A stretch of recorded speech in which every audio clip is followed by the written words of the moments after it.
What's up, everybody? Welcome to episode 374 of Opinions May Vary. I am your host, JR. I have my co-host with me, Alex. Hello. How's it going? Pretty good. We're doing something fun today. We have a couple people joining us in. I tried. A couple people joining us this week. It's going to be a lot of fun. So we're going to get right down to it because we are on limited time, a little bit of crunch time. Joining us first is a reoccurring guest. We last spoke with this person last October when we stumbled upon, or actually Alex stumbled upon the Lovecraft Private Eye comic series. We talked with author David Kann. David, thank you so much for coming back and joining us again. No, absolutely, guys. Thank you for having me back. We are here not only because Alex actually just bumped into you like 3 days ago, 4 days ago. Yeah, Saturday. Yeah, Saturday, yep. And that was at the Waltham Steampunk Festival. Watch Got City, it. yeah. Got it in one. Yep. Oh, I didn't get it in one. It's Watch City. Yeah, it's either it's a long name or a short name. So. Right. But this is a show that every year I hear about it and I go, oh, I want to go to that. And then all of a sudden it's like, oh yeah, Watch City's tomorrow. And it's like, damn it. But eventually I will make it out there. I saw a lot of pictures from Babs, our good friend Babs who takes pictures. And our good friend Michelle, they were like the co-staff photographers, I believe. Yep. So I saw a bunch of neat snaps. David, how was your Watch City? Did you have a good time? Yeah, I had a great time. The weather was awesome. Had a great turnout for myself, at least. And I always love, what I love about that show too is it's free to the public, but it's also you get music all day, food. It's just. I don't know. It's kind of a cool place to just kind of hang out for the day and just see people in costumes and steampunk and just all these little vendors, Mm-hmm. Mm-hmm. And you were there as a vendor yourself this year? Yeah. No, I've selling our previous volume, Lovecraft P.I, Shot in the Dark, and I was also promoting our new book, Lovecraft P.I, The Curious Case of ReAnimator, which is now on Kickstarter. It's funny you mentioned that. It's almost as if we're here to talk about that this week. But yeah, we'll get right into that. I have a Kickstarter page right in front of me right now for the newest volume of Lovecraft P.I, The Curious Case of ReAnimator, which already sounds terrifying. There's a movie called ReAnimator, right? Mm-hmm. Yeah. Keanu Reeves? Is that Keanu Reeves? No, it's not Keanu Reeves. No. I don't know where you got that from. Maybe I'm thinking of Johnny Mnemonic. Those are the same, right? You just stop talking.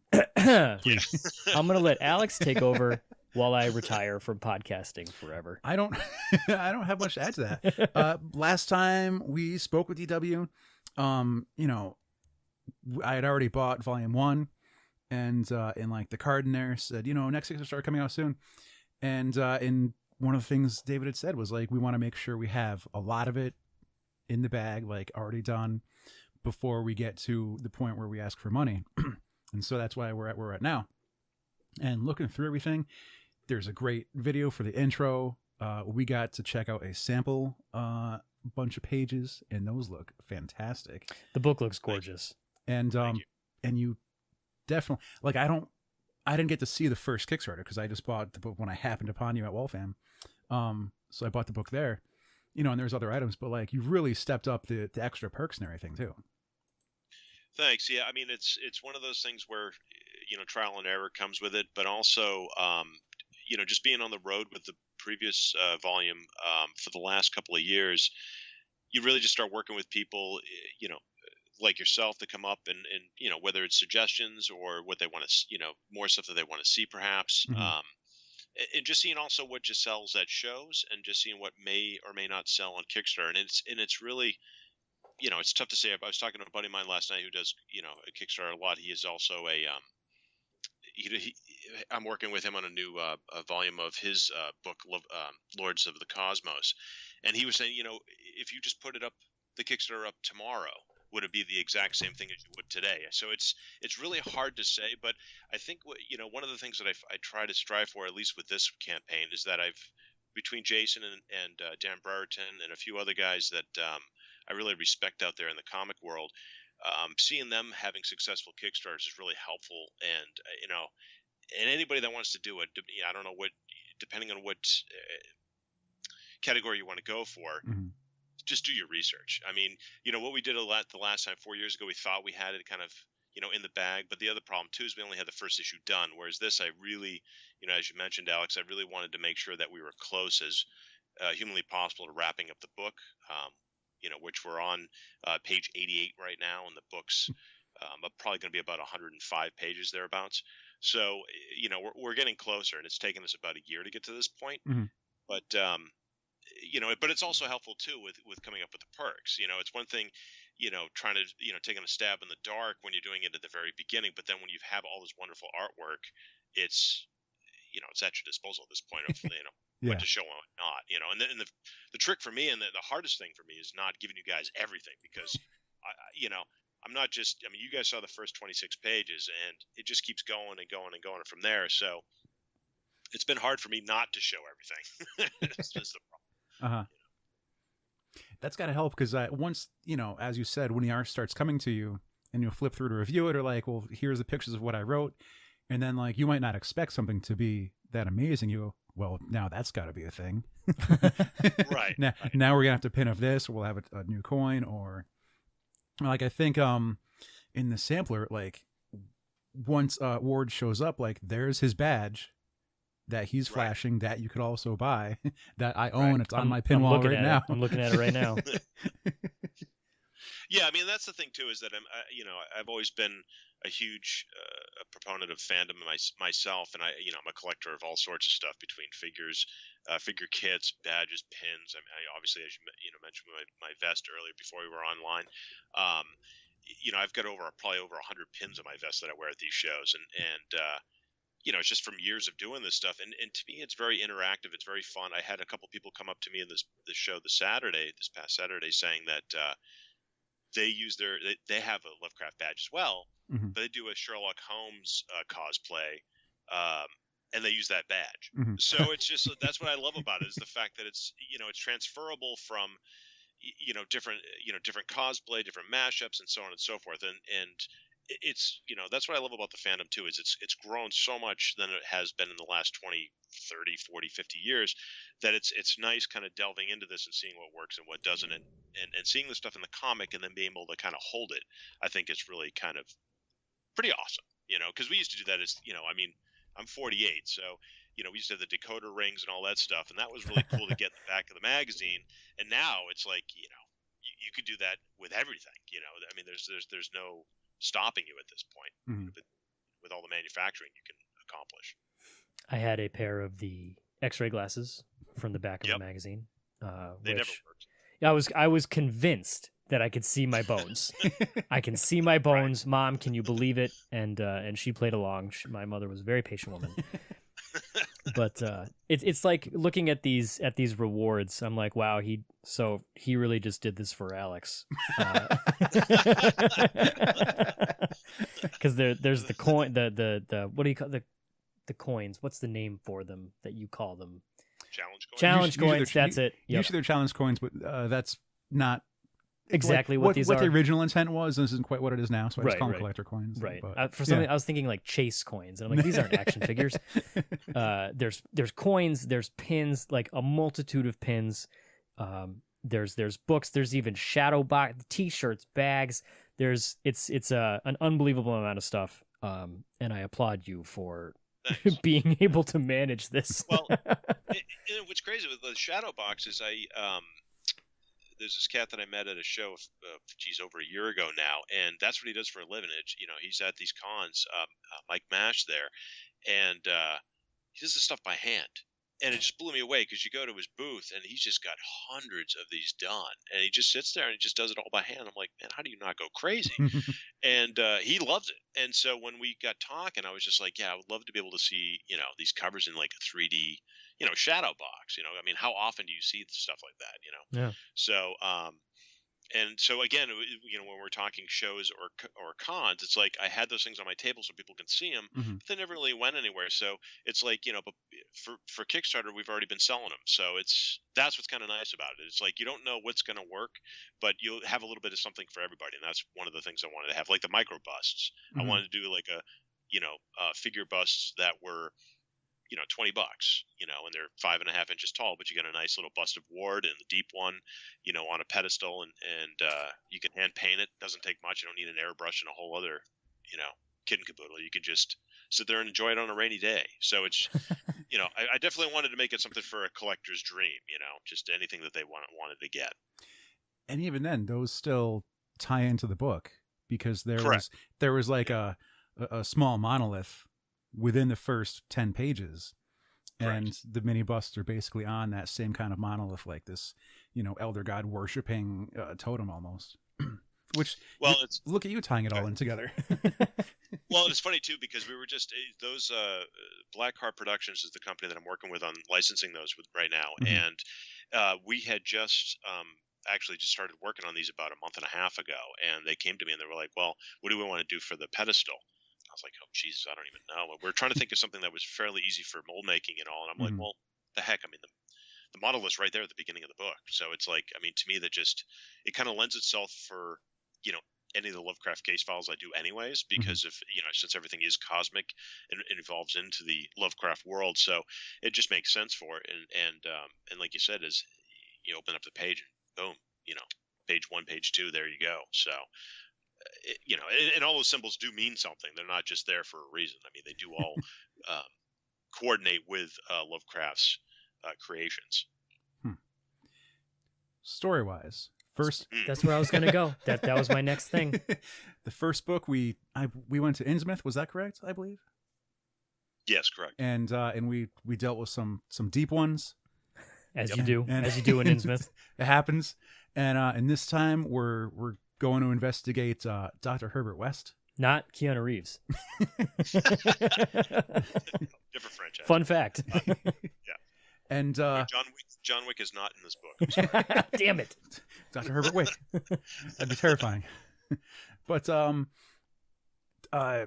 ReAnimator, Dr. West, like, he has been a big name in cult science fiction fandom. Did you know this is who you wanted to do for your second volume? Or because, like, on your last episode, what was that? I have it right here. That was number 343. Thank you. We exhausted ourselves within your knowledge of Lovecraft and his writings and everything.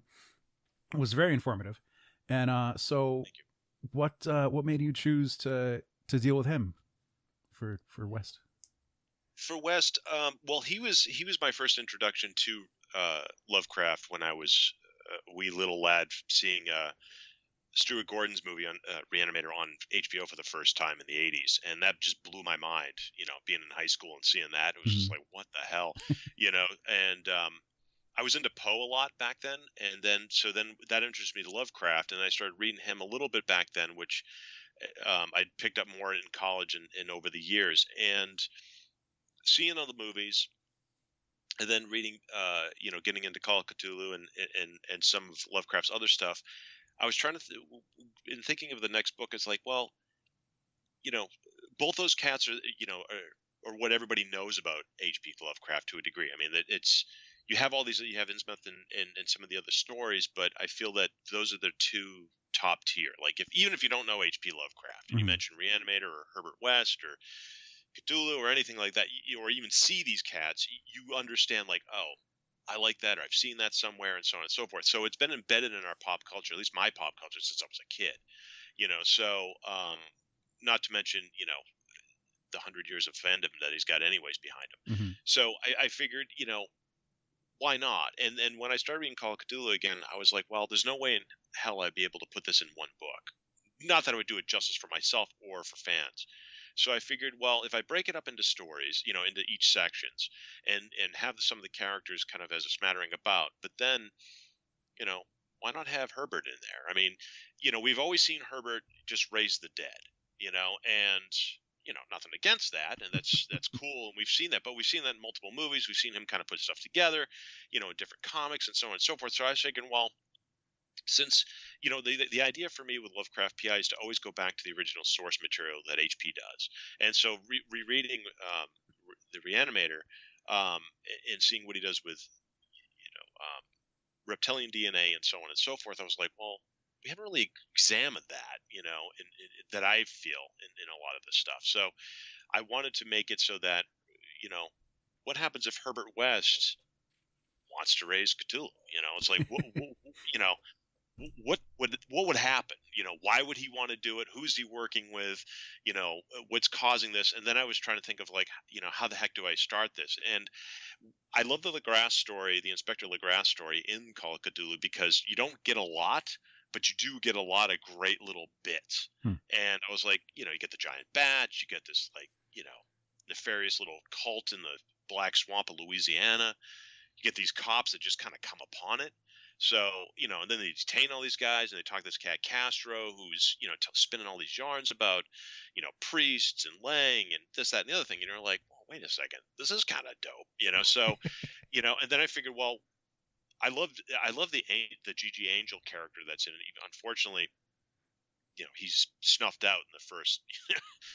He's dead before the story even begins, supposedly. It's one of those things where his nephew's telling it. So I was like, well, what happens if Gigi and Ward knew each other from previous? So it's like, basically putting all these little pieces together and moving things around a little bit, and then just having, kind of like the old boys club. I always like those old movies like The Thing, and these old cats getting together, or like the old Hammer movies where Peter Cushing rolls into town and he's like, well, I need some help, and who can help me out? The old Van Helsing with his guys. So to me, that's I wanted to go back to that, almost the Dracula, Frankenstein, Gothic aspect of it, where Herbert is Dr. Frankenstein, basically, as we know, and but what happens if Ward is Van Helsing?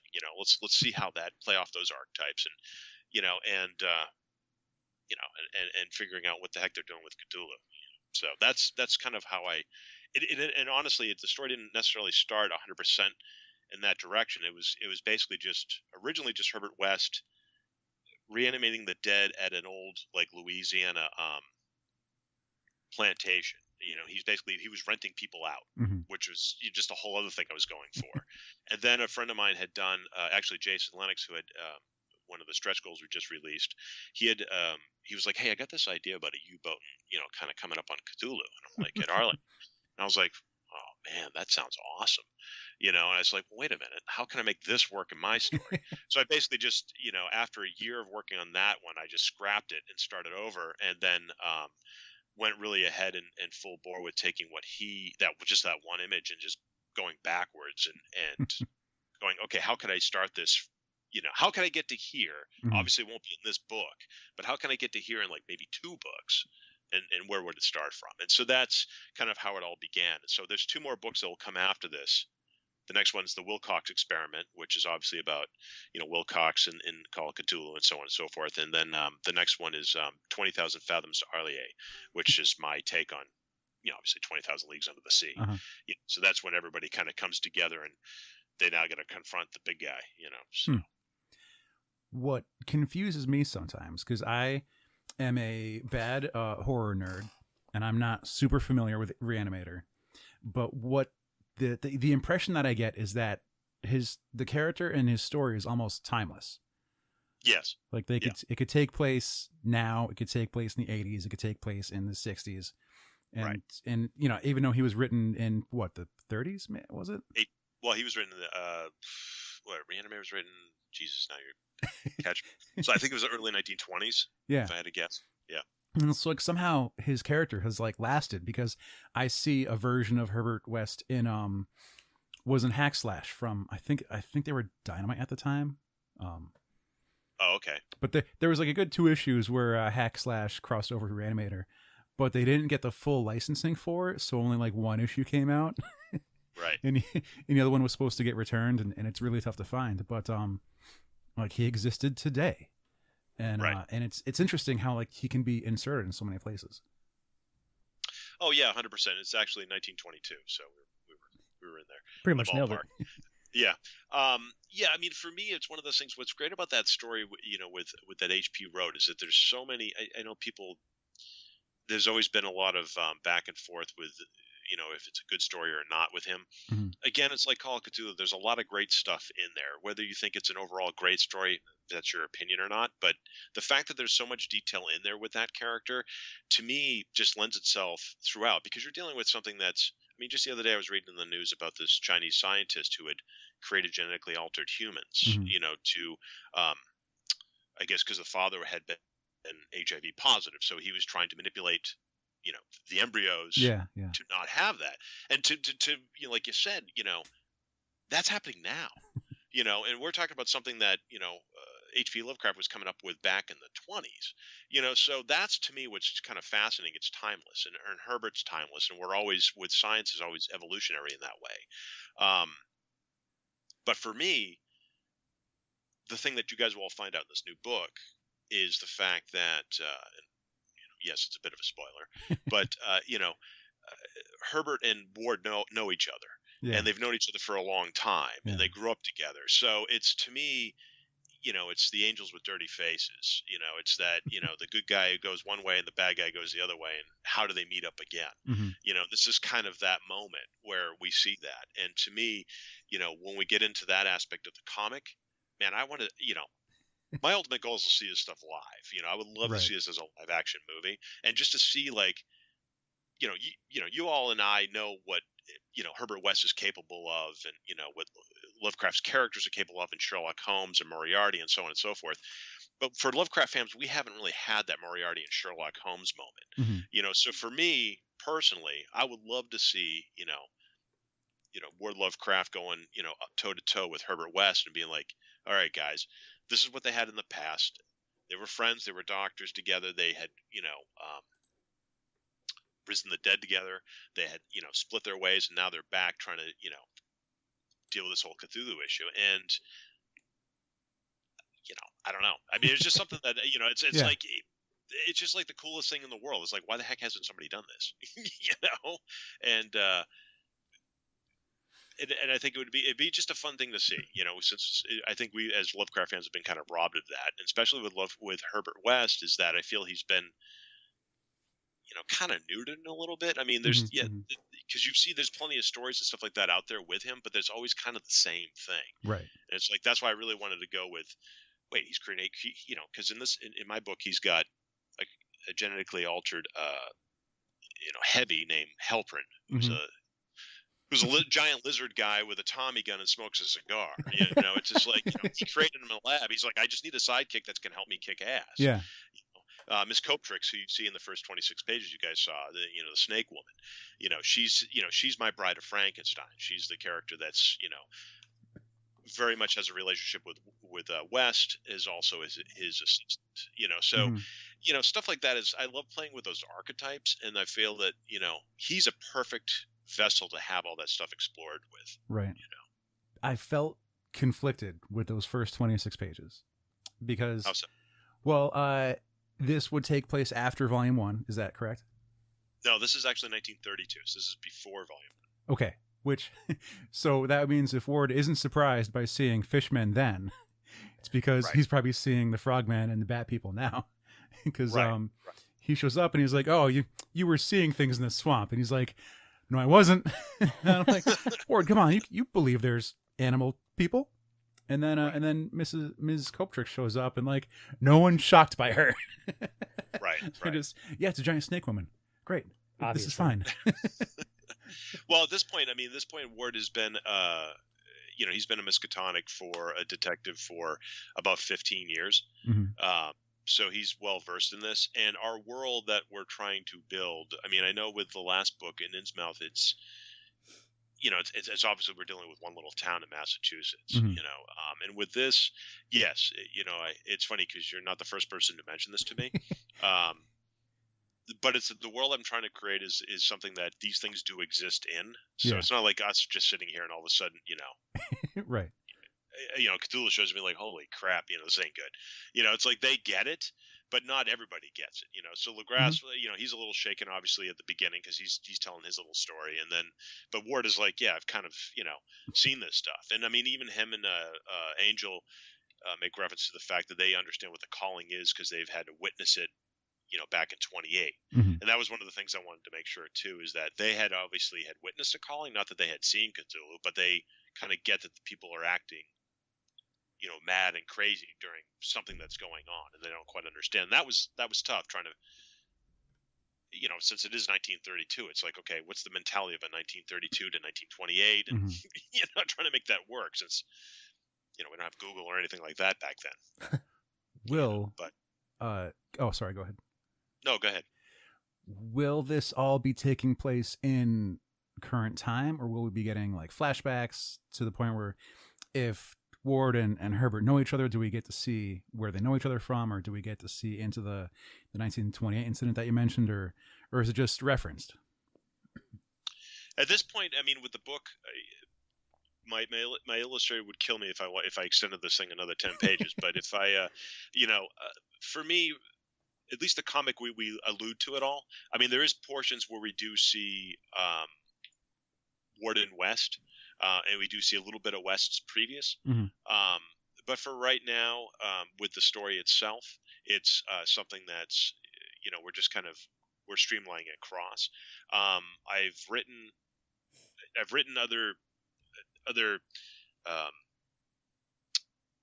other pieces that actually expand on that. Mm-hmm. And so if this ever gets made into something beyond just a comic book, yes, we will explore all that. We will have flashbacks. We will have, a little bit of that in there. I mean, my whole goal is that, with these books is that they do jump around in time. Mm-hmm. So this one's in 1932, obviously Shot in the Dark's in 1937. And then with the Wilcox experiment in 20,000 Fathoms, that actually takes place in 1938.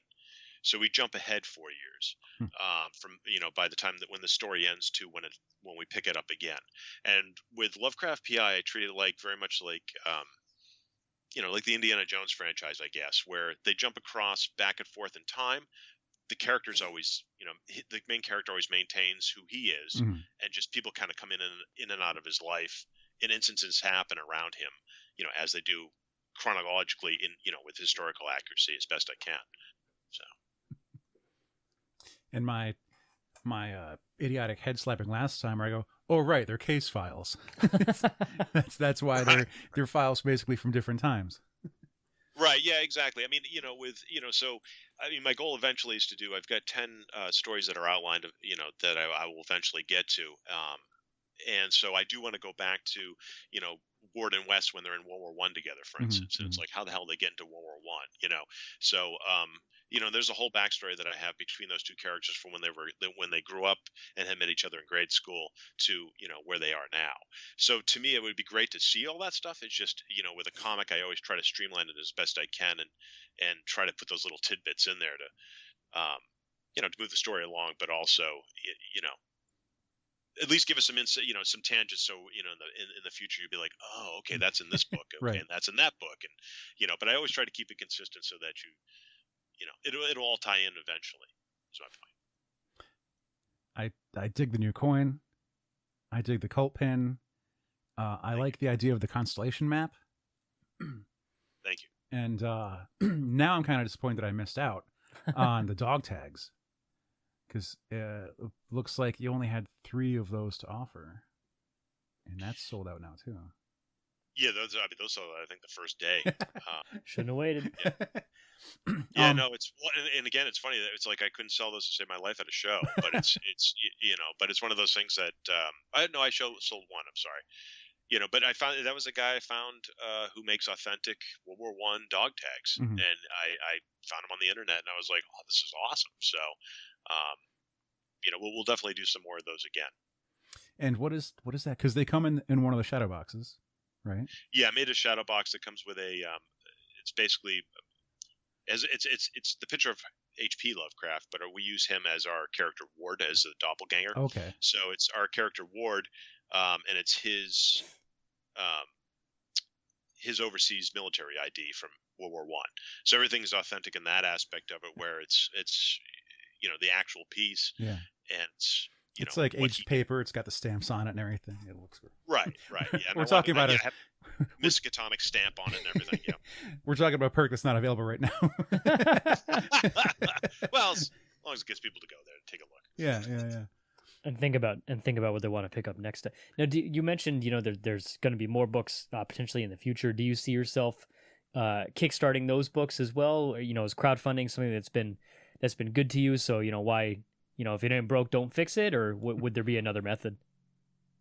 I mean, at this point, yeah. I mean, I would like to keep doing it via the Kickstarter, because I mean, the fans are the ones that help us get this thing out there, and I mean, I don't know. It's hard to say. We would like to obviously get distribution for, to get the book out there to a wider audience. Mhm. But for right now, I mean, this seems to be working great for us, and it helps us, get it out there a little bit better. Right.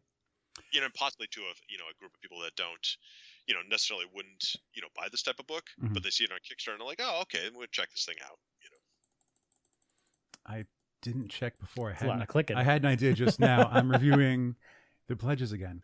Because I see some comic book, graphic novel Kickstarters, they have like a retailer pledge level where it's like Yes. they could get 10 issues or so. I'm reviewing to see if you have one of those, or like if let's say I wanted my local comic shop to stock your book, Right.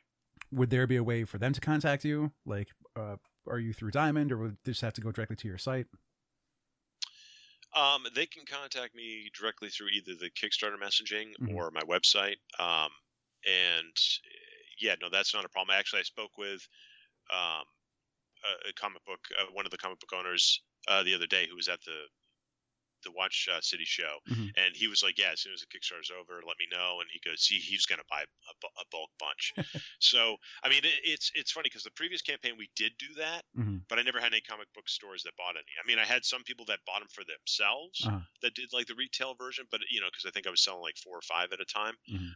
but never like bulk rate. But that's why also with this Kickstarter, which is different, is I also did an add-on section, which so when I send out the surveys in a couple of weeks, if you guys, if people want to add on a pin or something like that, they can, and then I just adjust it accordingly. Because I found if I wanted to do the rewards that I would like to do, I'd have like 100 of these, and everybody would be like, "Come on, Right. it's a little obsessive," So I found that the best thing to kind of do is to have like, major awards, and Mhm. then when you're checking out, so to speak, you can add on. So you can get the pin, you can get this, you can get that. And it doesn't necessarily really adjust in the shipping. The shipping it's amazing with the shipping. You can actually tag more in there. It's usually the initial that cost you. So like maybe I want the book. I have volume 1. I want volume 2, but I want 1 coin and like just 2 of the pins. And this way you don't have to like try and make a tier for that. I could just Right. take care of that in the add-ons. Right, but that's also why I added the one reward of I think it's 130, which gives you the 2 books, the constellation map, a bevy of pins, and so on and so forth. So I try to, do like the combo deal too for Mhm, people, mhm. which seems to be doing well. And I'm sure I'll do another 1 or 2 again before it ends, because I like to get, I like to move the micro busts and the coins and such. So, so I'll probably do like smaller ones for that. But yeah, I mean, that's why I try, because somebody asked me the other day, they wanted to buy the book for their friend. I'm like, well, just wait till the survey comes out and we could just add it, Mhm, mhm. because there's no way, it's almost impossible to come up with every combination. Not impossible, but I mean, we can come up with every combination. It would Mhm. just, like I said, it'd be, I already had 26 rewards and I was like, holy smokes, I gotta dial this back a little bit.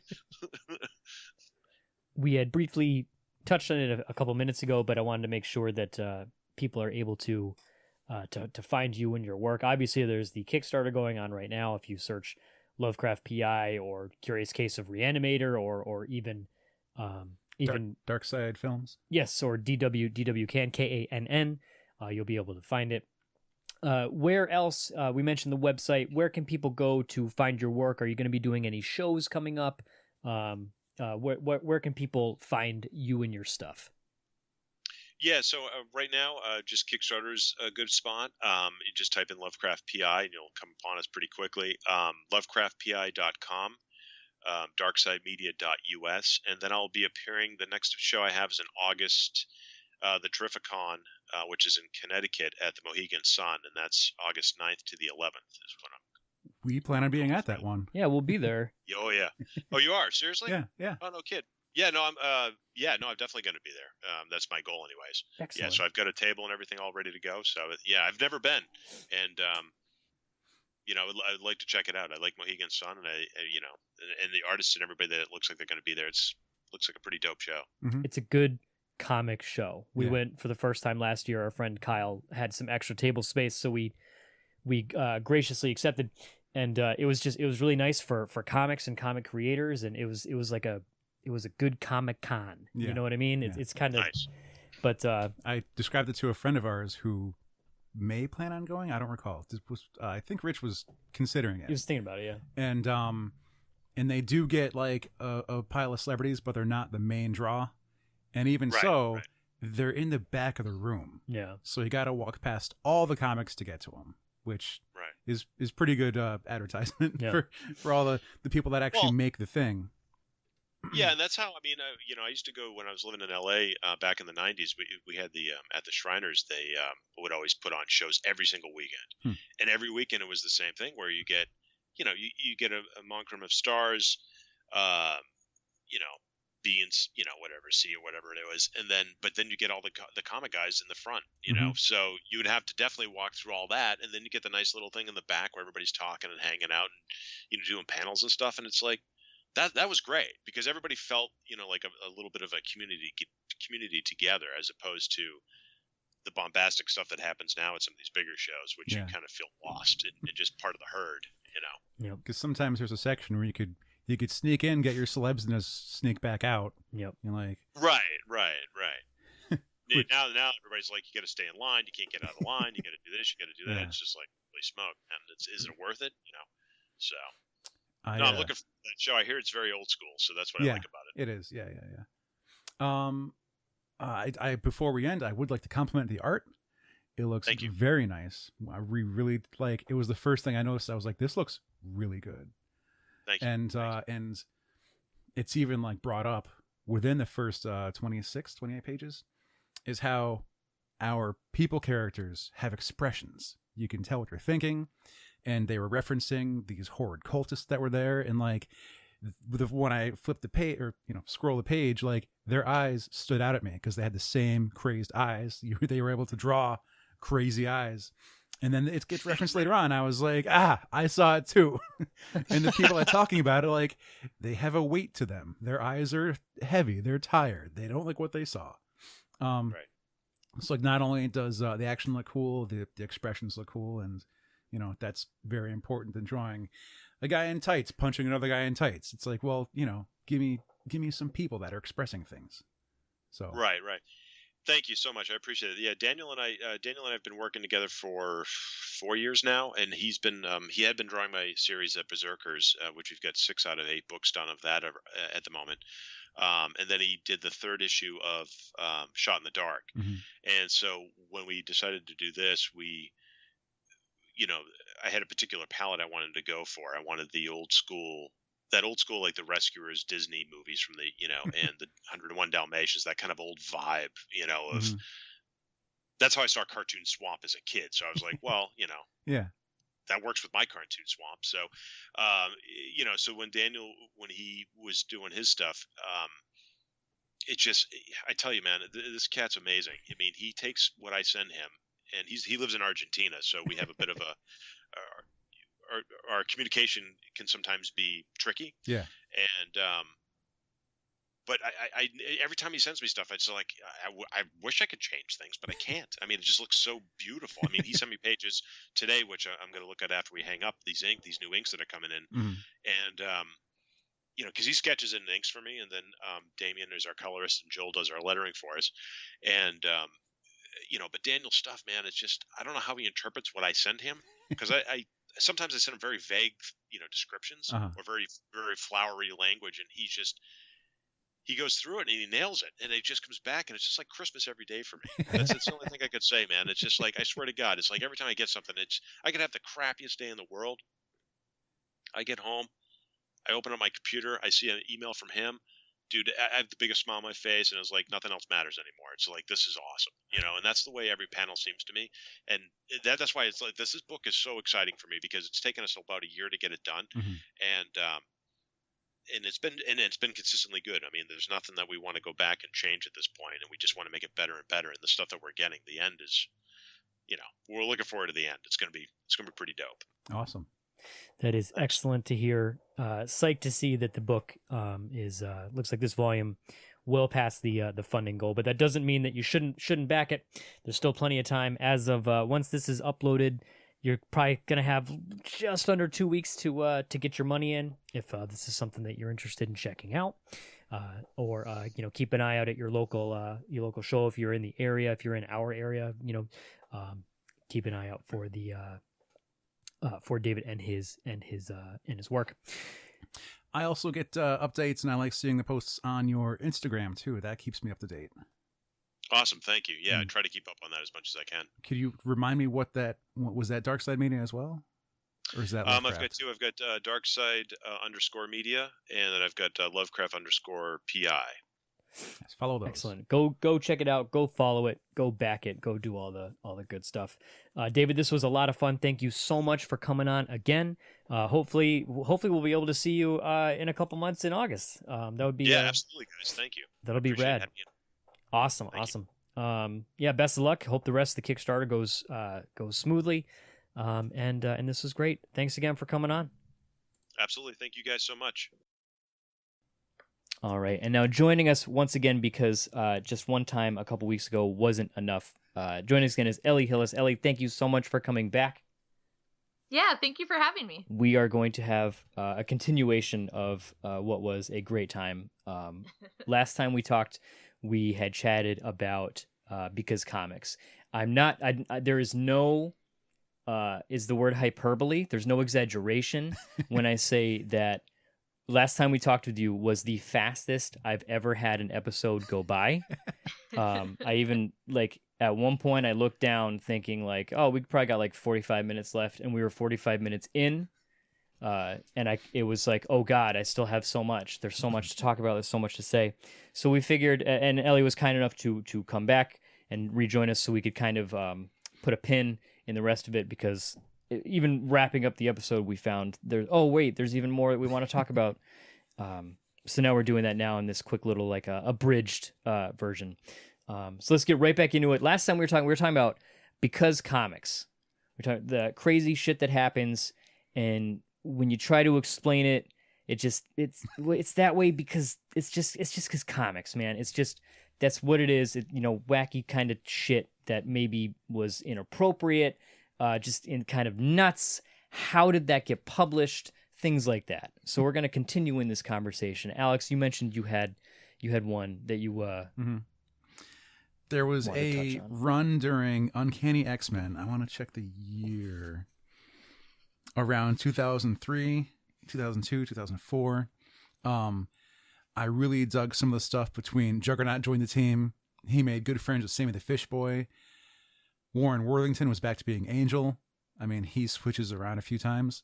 And they made Warren switches from what, Archangel? Yeah. Okay. Sometimes he has metal wings. Sometimes he's back to feather wings. Right. Sometimes he has blue skin again.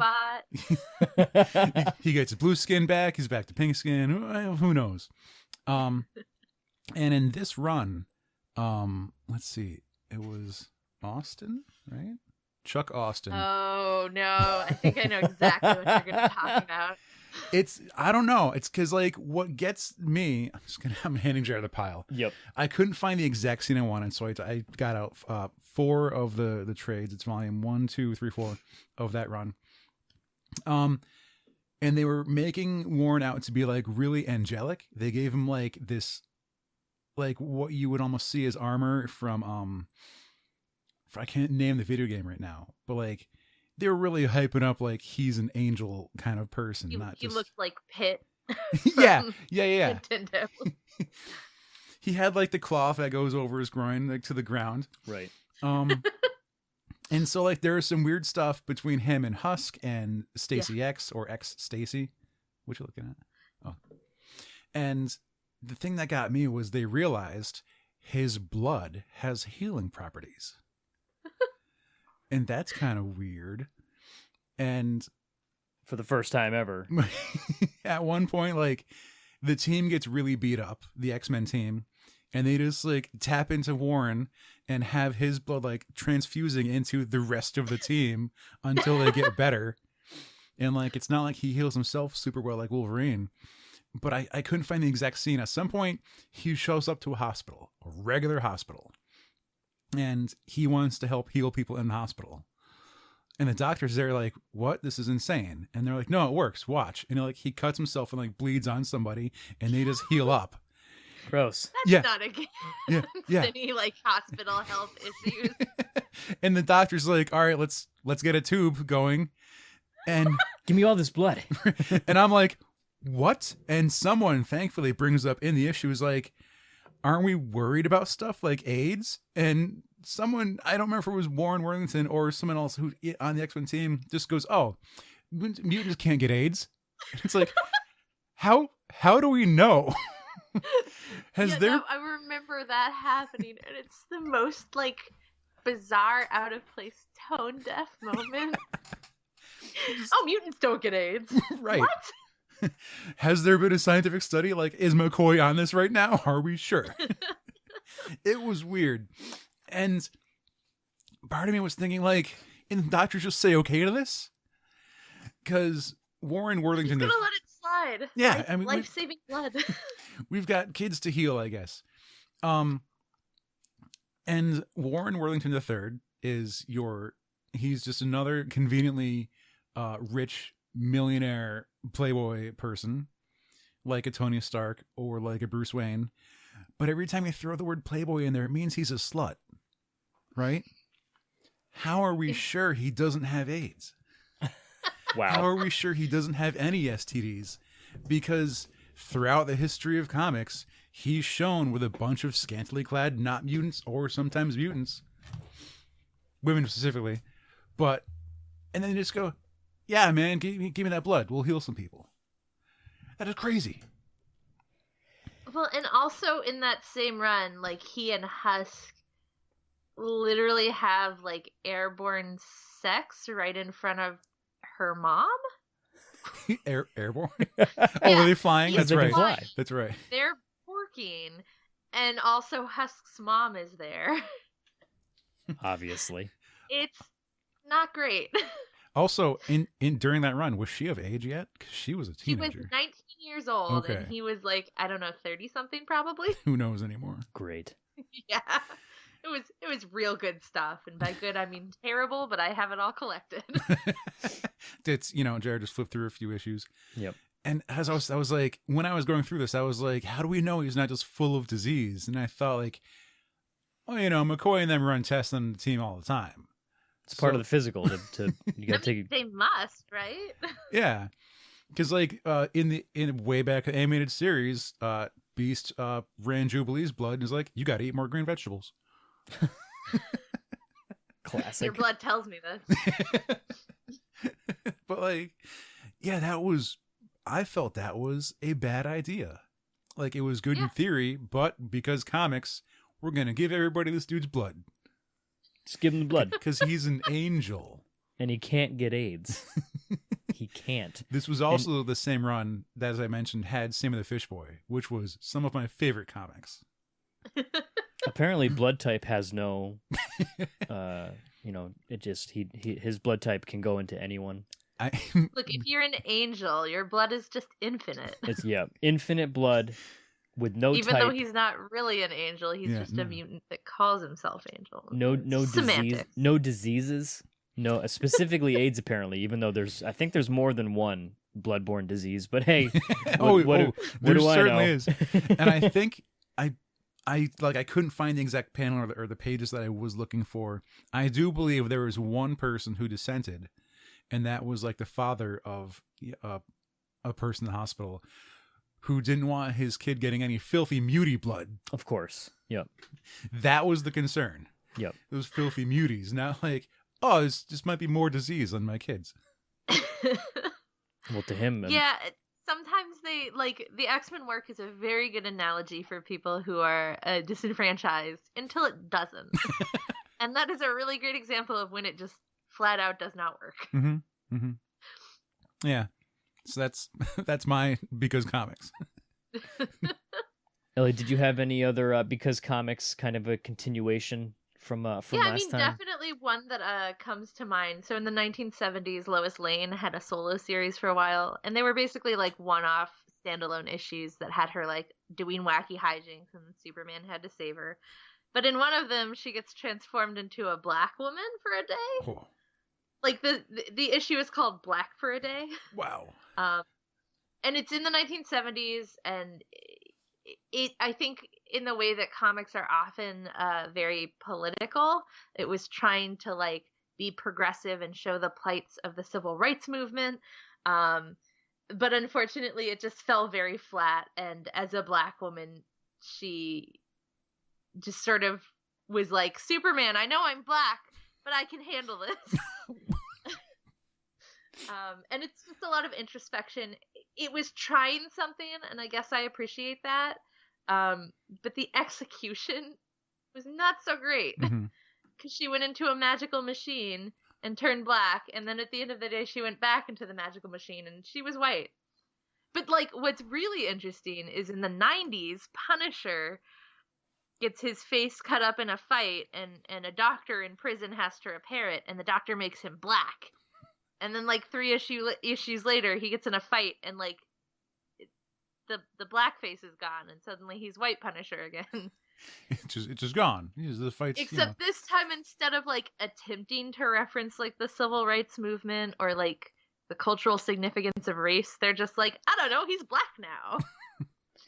In that, I had pulled up the same article that I had up last time we were talking. That's one of it's number 9 on the Screen Rant, most WTF moments in superhero comics. Apparently, at the end of it, to quote here, and if you're wondering how the Punisher's days as a quote-unquote brother end, 3 issues later, the story comes to a riveting conclusion in the regrettably titled Fade to White. Oh my god! No. Terrible. So that's how that goes, in case you were wondering. So I don't think I want to read comics anymore. That's real disheartening. Well, like I said last time, it's like, maybe don't do this anymore. And you would think it's that easy. It's the kind of thing of like, well, maybe we need some more diversity in comics. Instead of developing a new character or finding a past character to make popular, try and push. Yeah, there's even something to be said for like the Helena Bertinelli after the New 52. Like for a while, she was, I think she still is, a Black Italian woman. Like that I can get behind on some level. And although like in the case of Wally West, it's not always handled super well, because he's a young Black boy from the streets. But like, I appreciate that more than being like, okay, now this white character is Black for 3 issues. Yeah. And now it's done. Some other examples on this list here that we haven't touched on that I also didn't know existed. Green Lantern hooks up with a 13-year-old. Yeah. Yep. Oh, is that Arisia? Yeah. Yep. Didn't know about that one. That's a nice one. Hal Jordan specifically. Yeah, Hal Jordan, the pinnacle of Green Lantern. Well, that's why Guy Gardner is the best Green Lantern. Obviously. Yeah. Wow, we got a good chuckle out of Ellie on that one. I will say this: I think Guy Gardner is the most enjoyable Green Lantern most of the time. That's a good way of putting it. There's also they use the word twincestuous relationship between Quicksilver and Scarlet Witch in the Ultimates again. Of course, back to that universe. Of course. I mean, but even in the 616, like some writers just really like hinting at incestuous relationships between them. It's very weird. Yeah. I don't really have any comment. Yeah. Gwen Stacy cheats on Spider-Man with Green Goblin. Oh, that was a rough one. Doesn't she have a baby with Green Goblin too? She had 2 babies. Yeah. They grew up to like become, I don't even remember who their characters were, but they both became like goblin people themselves to harass Spider-Man and give him nightmares. Right now I'm loving your reactions, the both of you. Like it's so, because these are all things that I didn't know about. So like to hear the both of you recall, like, oh God. Yeah. Like I'm not saying I'm enjoying it, but like it's fun to watch. No, I don't know the right way to put it. It's Schadenfreude. You're taking pain in the pleasure. Yeah. Let's see, just to round it out, Nightwing gets raped. Lois Lane and Lana Lang brainwash a baby into marrying them. Was the Nightwing one the recent one? I can't tell. Was that the Tim Seeley one? Yes. It's the tarantula one, yeah. Yeah, that's what they're saying. Nightwing 93. Yeah, With- that's pre-New 52, but Oh, not okay. so long ago. So it wasn't the Tim Seeley one. No. No. The showcase. No, Nightwing gets raped a lot, unfortunately. God damn. And Tim Seeley had to really go to bat on Twitter with someone who was like, this was really uncomfortable, and it was my favorite character. Yeah. And he tried feeding it, well, maybe it's not the right comic for you. I'm sorry. Well, And, yeah, it's... maybe not the best way to handle it. Well, there was a lot of back and forth. Like, he didn't jump to that right away. Oh, I'm sure, yeah. Like, I don't have a full grasp on it, so I don't want to defend either side, but yeah, it wasn't quite correct, but he did have a thing he was trying to say. Right. But like maybe it didn't belong there, but also you can't just stick to your character because you like the character, like the story's got to be told. There's a lot of directions, and I don't want to There has choose to one be side. conflict, but maybe conflict doesn't always need to be someone getting raped. Yeah. Fair. Yep. Yeah. Preferably. Uh-huh. I'm okay with that. I'm okay with yeah. And it wasn't even like someone stole his entity or spirit Or mind wiped him or brainwashed him. Well, I mean, maybe there was some of that. I don't know. That's like the whole Talia Batman thing. Mhm. Like the conceiving of the child. Was it consensual? Does Damien even know? Yeah. There's one more on this list that, and again, this is on Screen Rant. I just want to make sure, credit is given. Most WTF moments in superhero comics. When was this written? This was in 2016 by Mark Zambrano. There's one on here that I'm curious if the both of you know. Number 14, Professor X mind melds with a pigeon. It's new to me. X-Men. Yeah, no, I have. I'm lost. Yeah, tell us what happened. According to the article here, X-Men Legacy 211, Professor X, of course, it was X-Men Legacy. I love that you both have you guys know, but he's about to get into a car and he senses a sniper nearby, so naturally he enters the mind of a nearby pigeon to look through its eyes and spot the sniper. Then mind controls an entire flock to swarm the gunman, throwing off his aim long enough for Xavier to drive away safely. What?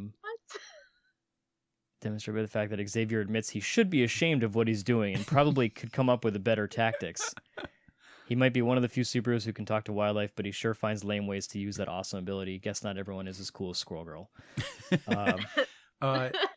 Chuck has a rule that he won't invade someone's minds without permission. Right. I mean, I don't know, but can a pigeon consent? Is that are pigeons smart enough to know how to consent? If it can't say yes, it can't say no. So that's a good point. Ooh, now I'm uncomfortable. But yeah, those are our kind of what was happening. Why did you do this? What were you thinking? 'Cause comics moments. Go back and check out episode 372 a couple weeks back for our full conversation on it. Where we all tried to flex our knowledge here, but I have a challenge, and Yes. I want both of your opinions on it. Yep. And it's regarding the women in refrigerators topic. Yep. And it's with one of Jared's favorite books, Chew. Yep. I don't know if this topic has come up before, but do we feel that Amelia's death in Chew was a fridge moment or not? I thought you were gonna go for Tony, his sister. Well, I forgot about Amelia. It could be either. Yeah.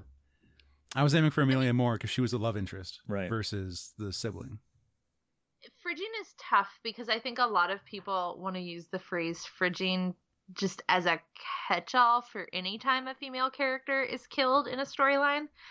But I personally, and I think this is a your mileage may vary kind of thing, I personally feel that fridging is when a female character is killed without having any sort of developed character or characteristics. So in the New 52 Catwoman, the third issue, her best quote unquote best friend is killed. Mm-hmm. And I consider that fridging because although the first two issues established, they're best friends, it didn't really establish any character beyond the best friend. Mm-hmm. So that's kind of where I sit on it. I can't specifically speak to the death in Chew, but like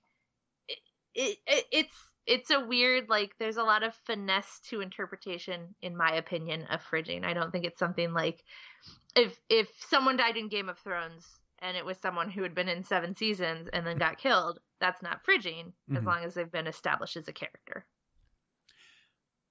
One of my interpretations was that their death just drives the cause for a male character. Yeah, that is usually an important thing, but it can be a driving force for a female character, and I would still consider it fridging, especially depending on how the characters are handled. Well, it's male, female, whichever, but it's like, they were put in place not to exactly develop their own story, develop a character. They were put in place to support someone else, and that's the end. Yeah. It's like, and it's hard because, like, in writing, you have a main character or a few main characters, and then you have supporting characters. So, like, at what point does supporting become a fridging position versus supporting? It's complicated. It really is. And I've been sitting here as the both of you have been talking, trying to come up with like trying to think about it. Like, was this character quote unquote fridged, or does it kind of negate that title because the character, and we're getting in obviously pretty big Chew spoilers here. She sacrificed herself, like she knew what she had to do, and it ended up killing her for the I don't want to say greater good, but like, does that take away from fridge status when the character like willingly sacrifices themselves so that the storyline, or that the hero can win the day? I think it depends, but like, I think if the character has agency in the situation, that's more in defense of the choice rather than a case for fridging. Like, if it is her choice and she does it without being like forced into it, I think it's less likely to be fridging. She also had a lot of issues. She did. She was a great character, and I'm also extremely biased in this, which is also makes it very difficult because Chew was one of my favorite books ever. John Layman's one of my favorite writers, so it's tough for me. Like, even if it was like straight up, yes, she was fridged, would I be able to admit that? I'd like to think I would, but well, and I think it's a valuable conversation to have regardless of your conclusion. I don't necessarily, I think fridging is a weak writer's tactic. Yeah. But I don't think it necessarily means the entire book is garbage. Right. It may downgrade the book from being great, but like, it's a trope in fiction. Like, damsels in distress are a thing. Like, as much as I may not like it, there's a literarily established trope, and tropes can be okay sometimes. They're not all bad. But now, like, the thing we have to deal with now is the second a woman isn't a damsel and she kicks ass. Oh, she's just Mary Sue.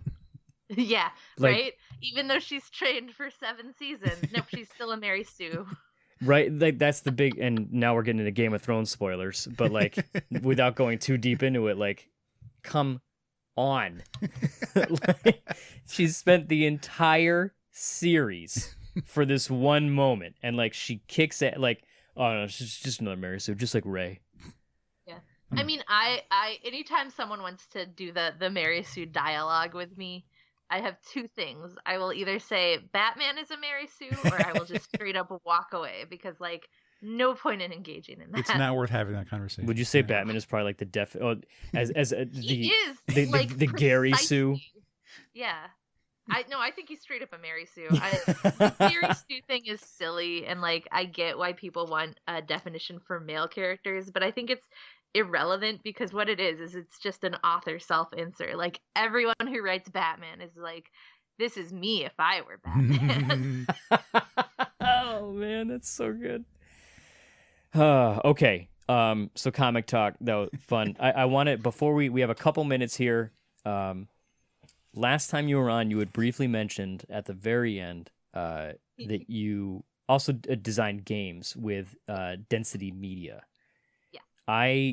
What questions? How do games? What's the story with that? How long have you been with them? What's your role?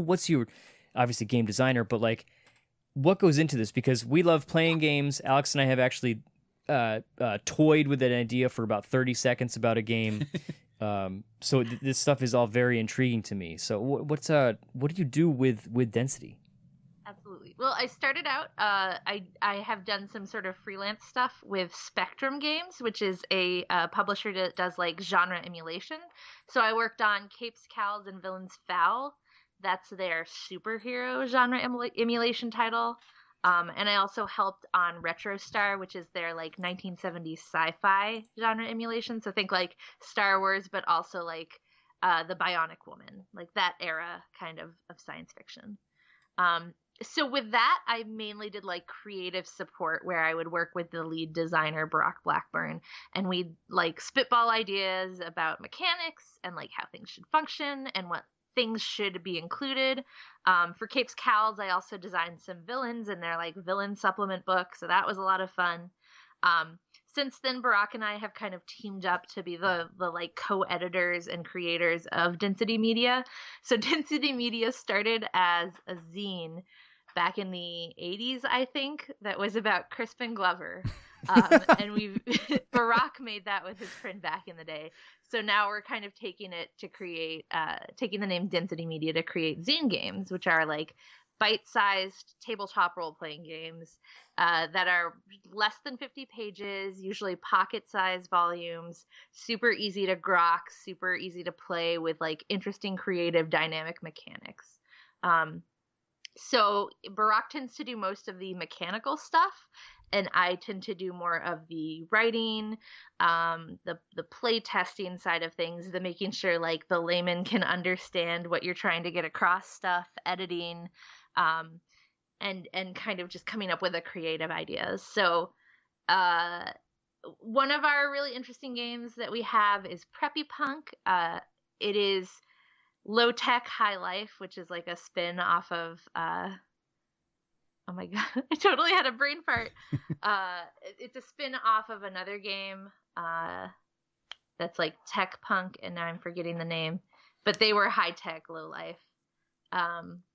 But anyway, Preppy Punk is really cool because the rolling mechanic is like based on your character's age. So you play like a prep school kid, and based on what you're trying to do, you either want to have an age younger than you or an age older than you. So like you're 16. If you want to buy beer, you need to roll for a 21 or older. But if you lit your parents' house on fire and you want to play like I'm the baby card, you want to roll like 13 or younger.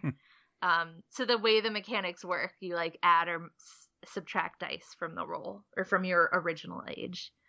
But we've done a bunch of games. We're all about kind of having a message behind our work. So we have a new game that came out pretty recently called Strings that we kickstarted in February, and we just finished mailing out all the prizes this month. Strings is a supplement for like any role-playing game that you can use at the moment a character dies or might die and could be revived. So the way the mechanic works is it really looks into what death is, what does death mean. So the character presents their happiest or like most quintessential memory to the character. It could be something before game, it could be something that happened in game, and they go, this is that good memory that defined me as a character. And then the GM creates the flip side of that memory, which is like the cold hard reality. And it's really interesting because if the character accepts the reality of their memory that the GM presents to them, then they, can come back to life essentially. But if they refuse to accept it because it is not the way they want that character to be remembered, then they refuse and they pass on and they cannot be revived. So it's looking at things that we like to see in games. So like Barack and I are both into playing games where resolution is not based solely on like punching stuff. Because as much as I love superheroes and punching stuff, I also like the idea of resolving conflict without fighting. Whether that means fighting with words instead or like beatboxing, which we have a couple games where you could literally fight by beatboxing. We also have one called Nice Monsters, Scary Sprites, which kind of looks into the world of like everybody had sort of an imaginary creature or like a person that they looked up to that maybe they didn't know. Like maybe it was Mr. T, or maybe it was a stuffed animal they grew up having. Everybody has that thing. And so in the game, that thing is a sprite, and it is looking out for you as you go. And as your character takes damage, your sprite becomes more powerful, so it can kind of help you out of stickier situations. So it's really cool. The newest thing we're working on is really, really goofy. And it's so Cartoon Action Hour is a game produced by Spectrum that's all about mimicking and making reference to the cartoons of the 80s and 90s, like the Saturday morning cartoon thing. So we're creating Claymation Adventure Hour, which is like referencing the Davy and Goliath cartoons. Except they're real dirty. So like our main characters are Lilith and her cat Jezebel. And it's basically like moral oral kind of vibe of like you're referencing Davy and Goliath and like the wholesome Christianity, but in truth, like everybody's real dirty and like there are lots of blowjob jokes and stuff like that. So it's just really fun. It's a great creative outlet. I do a lot of writing for the most part, but like it gives me a chance to explore concepts and genres in interesting and unique ways that you don't necessarily see in games. So like we have a game called Strong Island that's really cool because you basically play CeeLo, the like dice game, and your HP is the number of like dollars you have. So you like bet your life basically. We have so many cool and totally disparate games, and I'm just very excited about all of them, and probably doing a terrible job describing them. I have some questions. Yeah, go for it. You're describing a lot, like you say, how you're writing a lot, and there's obviously you've got a lot of research background. What kind of schooling did you go to? Like, were you a literature major or? I was an English major. I went to Smith, and I majored in English. I almost had a minor in pop culture studies, but then my professor, who was my advisor for that, had to leave for medical reasons my senior year. Mm-hmm. So that kind of farted out, unfortunately. But yeah, my major was English. I wrote a thesis on the presentation of women in superhero comics, and the progressive and regressive presentations of fashion, sexuality, and friendship. So those were, I don't know, I just kind of followed my heart towards the end of college, and I was like, I really like writing. And then I found out I was pretty darn good at writing, so I kind of just leaned into that.